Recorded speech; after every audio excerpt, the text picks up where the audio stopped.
Welcome back to the high protein series. We have our dinners today, 3 delicious dinners for you. We're starting off with a taco flatbread. You can use ground turkey or beef or whatever suits your fancy. But before you turn on your oven, please move your racks around because no one wants to do this once the oven's on.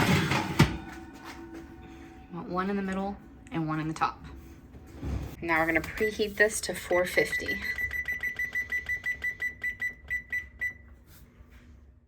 We're gonna start off by making our seasoning blends. You can just use a taco seasoning packet if you'd like, but this is a really quick, delicious seasoning blend if you wanna zhuzh it up. You have 2 teaspoons of garlic powder, 2 teaspoons of onion powder, and 2 teaspoons of cumin. It looks like a lot here because I have a little half teaspoon guy. Once you get all these in your bowl, give them a nice little stir to get all of it incorporated. Now there is no salt in this seasoning mixture, so make sure you're salting your other foods really, really well. Now we're going to put 2 teaspoons of this mixture into a separate bowl because we're going to make a sour cream that has the seasoning in it. So 2 of it goes away, 2 of it stays for your meats and pepper seasonings. Now we're going to prep these tomatoes. I like to quarter my tomatoes, and then because I'm right-handed, I like to only cut from the right. This one I did kind of awkwardly. I don't know. Sometimes when you turn on the camera, you do something weird and you're like, why did I do it that way? I never do it that way. So here's how I normally do it. I normally just, once I cut comfortably through the right, I turn the tomato around. Now we're going to dice these up, and then you'll see in real quick way how I do the second one. This is just how I like to remove the seeds. I don't like seeds. I don't like raw tomatoes. I don't want the wet textures, and you know, I'm removing the seeds. The recipe also calls to remove the seeds. So I don't know, I'm sitting here, you know, having an argument with nobody about why I remove the seeds. Anyway, once you have your tomatoes done, now we're going to either dice up your jalapeno or slice. I'm doing a combo. I'm going to use the sliced ones on my husband's flatbreads, but I'm a little bit of a wuss. I want some heat, but not too much heat. So I'm going to dice half of the jalapeno and put that in my meat mixture, in this poblano mixture. Now we're going to cut up 2 poblanos, get those diced. This is a really great taco meat mixture because you have fresh poblanos, fresh tomatoes, fresh jalapeños. It's just delicious. So even if you're not putting this on a flatbread, I recommend you trying this taco situation. Adding tons of veggies to whatever you're eating, it's just a great way of, number one, you know, getting good vitamins and nutrients, micronutrients into your day. You want to eat a rainbow of foods, but it's also just great for like fullness factor. You can eat a ton of food for a lot less calories when it's really loaded up with the veggies. Here I am warming up about a tablespoon of, this is like a light olive oil. I normally use avocado oil. Do not use extra virgin olive oil. That is not meant for high heat, so just keep that in mind. Now that this oil is hot, I'm ready to add in my poblanos and jalapeno mixture. We're going to cook this for just a few minutes to let it start to get tender. I'm also looking for a couple black spots on the peppers as they cook. You want these nice and flavorful. Getting those like dark colors can really help with that depth of flavor. I'm going to take that bowl that I have, the 2 teaspoons of the seasonings. I'm going to add half a cup of sour cream, 2 tablespoons of water. I might need more, but I'm going to start with 2. And then a little bit of salt and pepper, measuring with your heart, of course. You want this to be flavorful and the consistency that you can easily drizzle it over your pizza at the end. I can already tell this is not exactly drizzle consistency, so I'm going to add 1 to 2 tablespoons more of water. I'm going to start off with about 1 more. There we go. You see how it just kind of drizzles off the spoon? That is the consistency I'm looking for. I'm going to taste it. Got a ton of flavor. I think it needs a pinch more salt. Now I'm going to add this to a sandwich bag so I can cut it and drizzle it on. This is completely optional. If I were to serve this immediately, I'd probably just leave it like this and drizzle with a spoon. That's what I normally do. But I'm actually making half of this before going to the gym. So I need this to go back in the fridge for, you know, the hour I'm at the gym.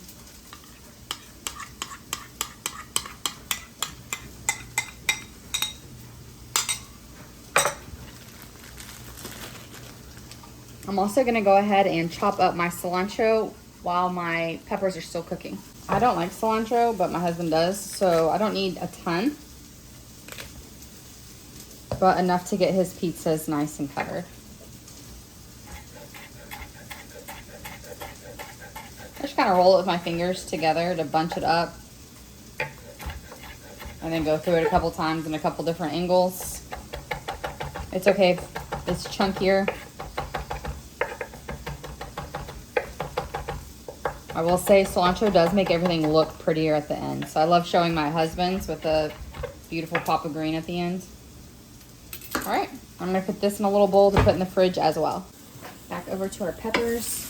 You can see they're starting to get some black spots. It's been about 4 minutes. I'm gonna let this go about 1 more minute. But right now is when I wanna add the salt and pepper. Salt at every step. That's how you're gonna get a really well seasoned dish. And I'm adding just enough salt to cover this portion, and then when I add something else, I'll add enough salt to cover that portion. If you season it well, it'll taste brighter and more like itself. It won't taste salty.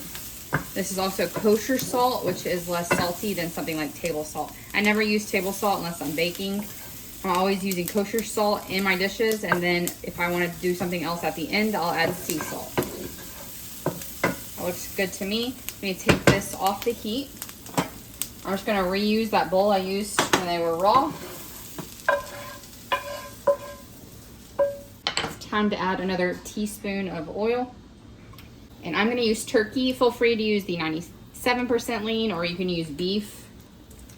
Beef is great with this, but today I want to save a little bit of the fat calories since I am using cheese and sour cream.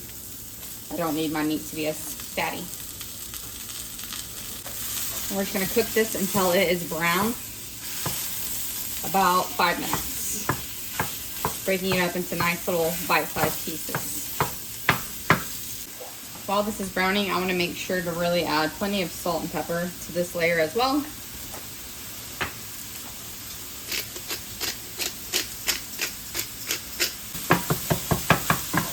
Now that our turkey is completely cooked through, we're going to add those poblano peppers that are cooked, and I just added the tomatoes on top as well.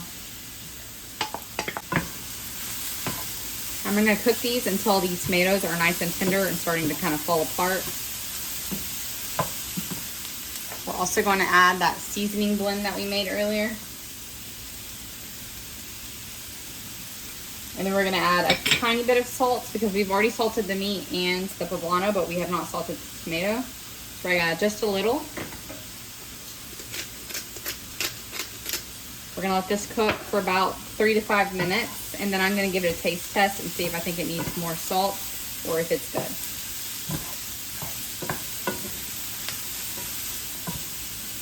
We will be adding cheese, which is salty,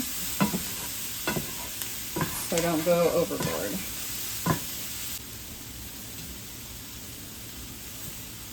Try to get like one of everything. So a tomato, a poblano, and a piece of turkey, just to test the seasonings. Don't burn your face off. A little more salt. Now I'm just gonna turn this off the heat. Now, if you're making this all at once, which I'm assuming you are, you can just go on to the next step. I, on the other hand, am gonna let this, I'm gonna cover it and put it to the side and let it sit out while I'm at the gym. You can put this in an oven on keep warm if you'd like. However, it's food safe to 2 hours at the lower temperature that it'll be cooling at. So I know I'm not gonna be gone for 2 hours, so it should be perfectly safe to eat by the time I get back.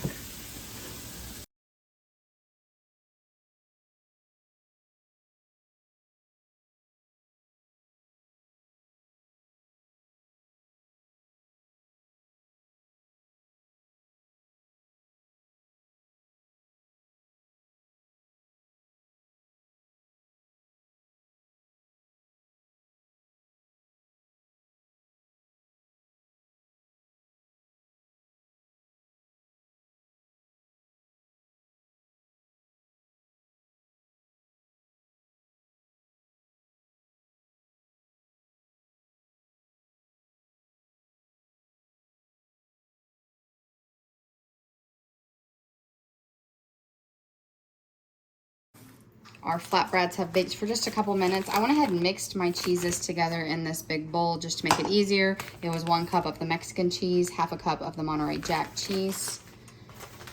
This is enough for 4 flatbreads, but we're only gonna make 3 today since that's all we need to eat. I'll save the rest of the stuff for leftovers. So we're gonna put 1/4 of the meat and poblano and tomato mixture on each flatbread. The pan's hot, be careful. And now we're gonna add the cheese. It's basically 1/4 cup of the Mexican and 2 tablespoons of the Monterey Jack per flatbread. If you wanted to do it individually, you could.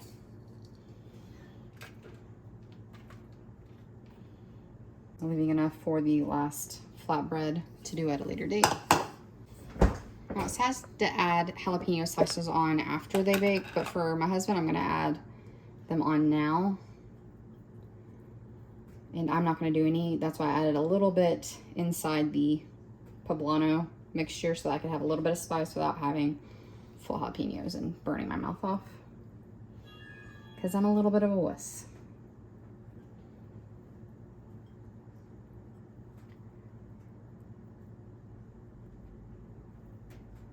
All right, we're gonna pop these in for a couple minutes on the top rack, making sure that we don't burn the cheese, but that everything's all melty. And go wash your hands if you just dealt with a jalapeno so you don't get jalapeno eye, because that sucks. Here is, oh, my flatbread.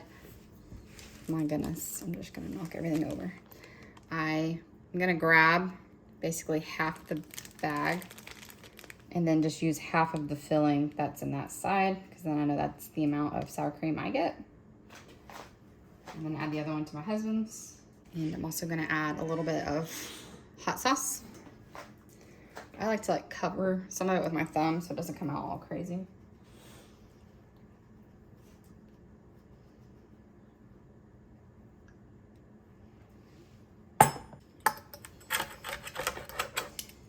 You can cut it however you'd like.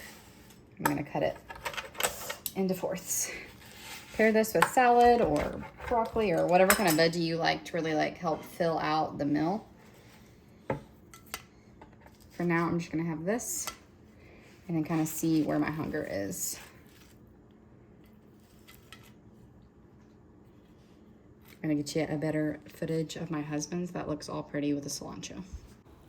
It's beautiful and delicious, and it's just fun and different. So try this out. It is 500 calories for the flatbread and 45 grams of protein. So sneaky on the protein, you'd never know. All right, y'all, we're cooking out of the gluten-free cookbook for families. This is a great cookbook. Whether you're gluten-free or not, it has really delicious recipes. We are gonna be making the Provincial chicken stew. Let's get it going. We're starting off with 6 chicken thighs. I've kind of opened them up and then washed my hands just so that they're flat. We're going to cook these, but we need to get salt and pepper on them first. Oh, I got a little aggressive with the pepper.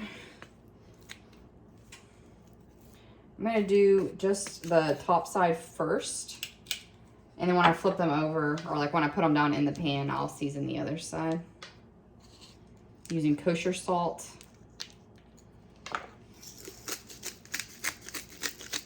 I have 1 tablespoon of oil heating up right now so that when I go to sear these chicken, it'll have that nice sound and really seal in the juices of the chicken. Literally see it smoking. I'm gonna turn it down just a little bit. This pan gets really, really hot. All right, so I'm gonna put the side of just salt and pepper down.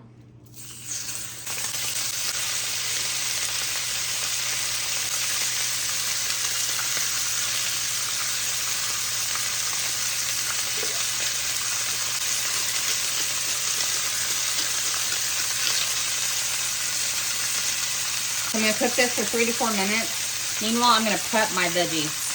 All right, just ignore all that stuff. I've got 4 carrots that it says do not peel, so just wash them really well. I'm gonna cut off the ends. It's cut into 2-inch pieces.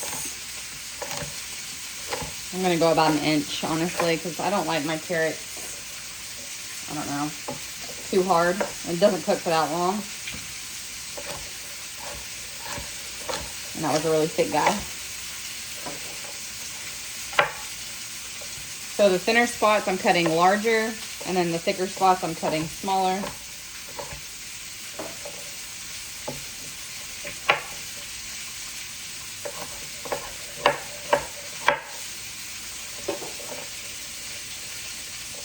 Also need shallots quartered. We have 4 potatoes that we're also going to quarter. And these are going to go in really quickly. I think these potatoes are a little bit larger, so I'm going to actually cut them just a little bit more than what they said. I'm going to cut them into 8s. So each half is getting cut into 4s.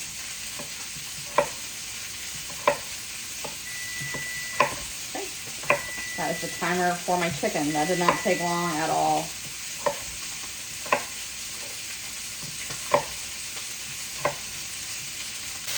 Now we're going to flip.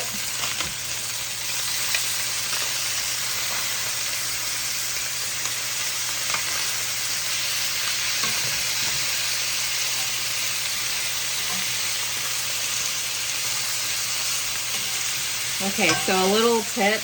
If it's not wanting to pull up and it's still sticking, you need to let it cook for just another minute. That means it's not ready to be pulled up. Now we're going to add all the goodies.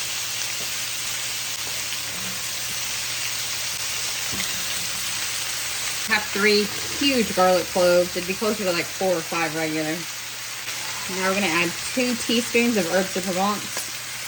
I don't know why I say it that way.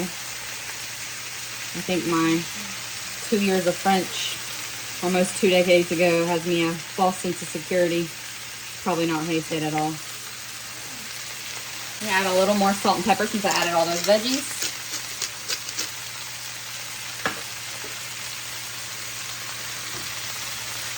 And then we're going to deglaze the bottom of the pan with some white wine.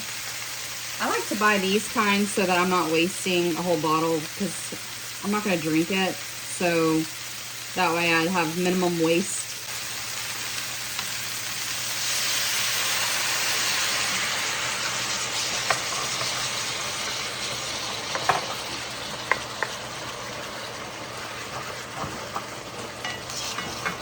Scraping up all those bits of chicken and deliciousness. You're also cooking off that alcohol. Smells amazing. If you don't want to use white wine, you can use extra chicken broth. That's up to you. I like the flavor it gives. Feels very fancy and French. Now that this has been brought up to a boil, I'm going to add my whole tomatoes and 2 cups of chicken broth. Now we're going to let this come up to a boil. Now that this is coming up to a boil, we're going to cover it and lower it to a simmer and let it cook for about 20 minutes. You're going to know it's done whenever the potatoes are tender and that chicken is cooked all the way through. A little tip for people who work, you can throw all this into a crock pot and cook it on low for 8 hours. That's probably the easiest way to do it. Just skip the searing of the chicken and throw it all in. Easy peasy. Carrots and potatoes are soft. I'm just going to do the final check with my thermometer here. Yep, chicken is more than done. Now, I think you serve this up with like the chicken thighs whole and just like scoop everything into a bowl. So that's what I'm going to do, but the serving size is 1.5 chicken thighs.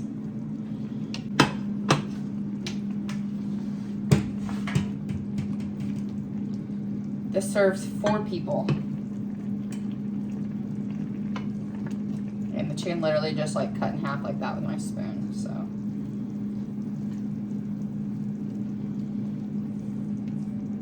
I'm gonna cut those tomatoes up though, because I think next time I'm just gonna buy diced, even though you're not supposed to, it says whole. I think I'm gonna buy the diced tomatoes just because I don't enjoy a giant chunk of tomato, personally.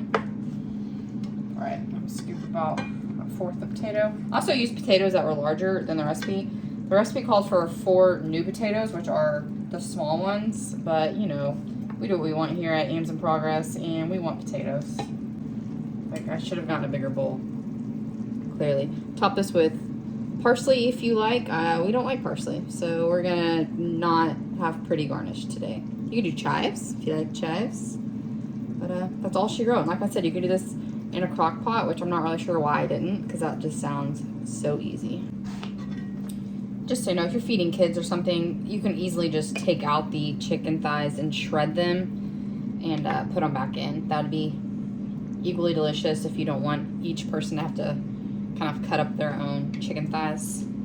I think my husband will really enjoy having that thick piece of chicken in the middle, so I'm just gonna leave it as it is. It tastes just like a really well seasoned, delicious, hearty stew. So this is great for wintertime while it's still cold. I really recommend you trying this with the white wine because it does make that broth so much more complex and interesting. It's way more delicious than like a chicken noodle soup broth. Really give this a try. She smells pretty and I got it everywhere. But I did shred my chicken and I decided to serve ours with a little bit of garlic toast. I hope you enjoyed this recipe. It's no secret that I'm not a fan of re-warmed up chicken. However, cutting up the chicken thighs and then warming this on the stove on a nice medium low for about 20 minutes made this absolutely delicious. It was just as delicious as before. So that's me just stirring in that chicken thigh. Put the lid on. Just be patient. This is the best way to warm it up. It tastes just like you had it the first day, maybe even a little bit better because all those flavors melded together. We're going back to our gluten-free book and we're going to make shepherd's pie. I already have my veggies prepped, so I need to get my oven on and my oil preheated.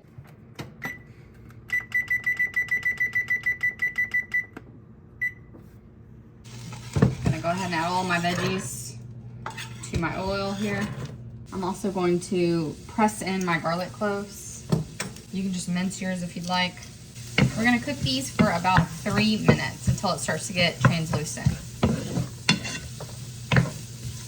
I'm gonna help my veggies along by adding a little bit of salt and pepper.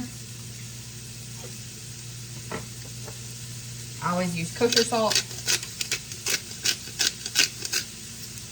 While this is cooking, I'm gonna go prep my herbs. I need a teaspoon of fresh rosemary, a teaspoon of fresh thyme, and get some peas out of the freezer and all that good stuff. The recipe is linked down below. I have my tomato paste, rosemary, and fresh thyme, and my frozen peas. Now I'm gonna make a side. You don't really have to make a side of this because it does have a bunch of vegetables in it, plus the mashed potatoes. But I'm gonna go ahead and roast some green beans just so I can show you how to do it. It's delicious, it's easy, and we already have the oven preheated to 425, so that's like half the work. First off, I like to get the French green beans because I do not have to snap the ends of these. They come already done, so if you want even lazier, get the French kind. Otherwise, trim your green beans. Put them on a cookie sheet. Just kind of get any weirdness that might be left behind. All right, now you only need a handful of ingredients. I'm going to just drizzle with, this is light olive oil. It's not extra virgin. That cannot handle high heat, so please don't use extra virgin. Adding pepper. Sprinkling of kosher salt. And then what makes it really, really good? Garlic.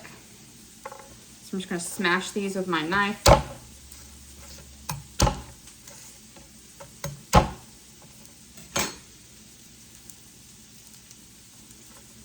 Peel them off. And then I'm gonna press these as well.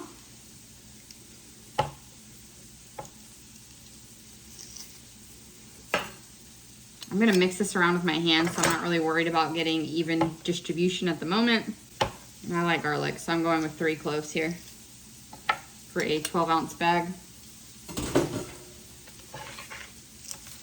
And now we're just gonna give it a nice little massage. Getting that garlic really works through. We're gonna bake this at the 425 for about 20 minutes. So this will be done before my shepherd's pie. So I'll just leave it to rest out on the stovetop while my shepherd's pie is finished cooking. But for now, I can go ahead and get this in while I'm working on my meat. I'm going to push these all to the side. And I have 1.5 pounds of beef that I'm gonna add right to the center. You can substitute this for turkey or whatever you'd like, lamb. This is the 90-10 ground beef.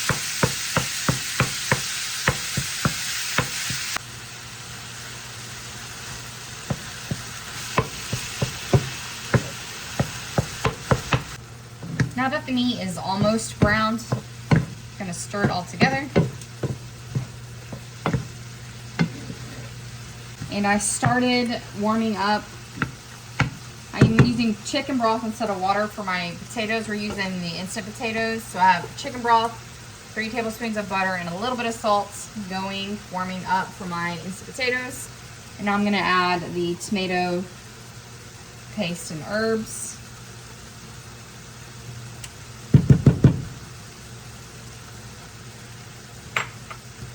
And the cup of peas. Just make sure you get them all out before you move your thing away.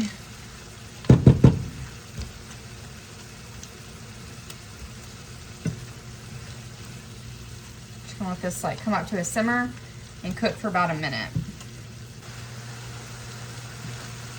Now that that beef has cooked all the way through, I'm just gonna turn this off. I'm gonna get ready to pour it in my pan, but I wanna get my potatoes done. So I'll just kind of rest here as it is. And then, boom, turn you around. I got some, like I said, that's 2 cups of chicken broth, 3 tablespoons of butter, 2 cups of instant potatoes. It's just the plain big box kind, no flavor. Turn my heat off, add my milk. And I'm just going to use the same little spatula because they're all going together anyway. I'll just stir in until it's all absorbed and creamy. You could use water instead of chicken broth if you wanted. I just like to give it a little extra flavor with the chicken broth.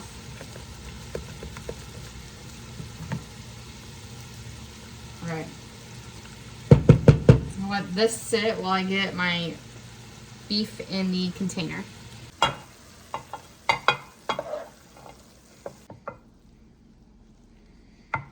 You can really smell those fresh herbs, which is nice. It said an 8 by 10. I'm using a 7 by 11, which is, same area, but I don't know. I think you could go with a bigger casserole dish. Well, I guess we'll find out. Just gonna re-stir these potatoes, make sure everything's mixed up. Just gonna kind of dollop it on to get it all spread out.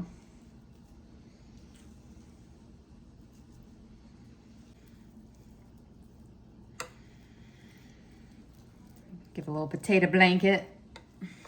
That's how you're showing your meat love, is by giving a blanket of potatoes. All right, I'm gonna pop this in the oven. I'm gonna pop this in the oven for 18 minutes. I still have that timer set for the green beans, so I'm gonna pull the green beans out as soon as that timer goes off and then finish cooking this. Move, put that.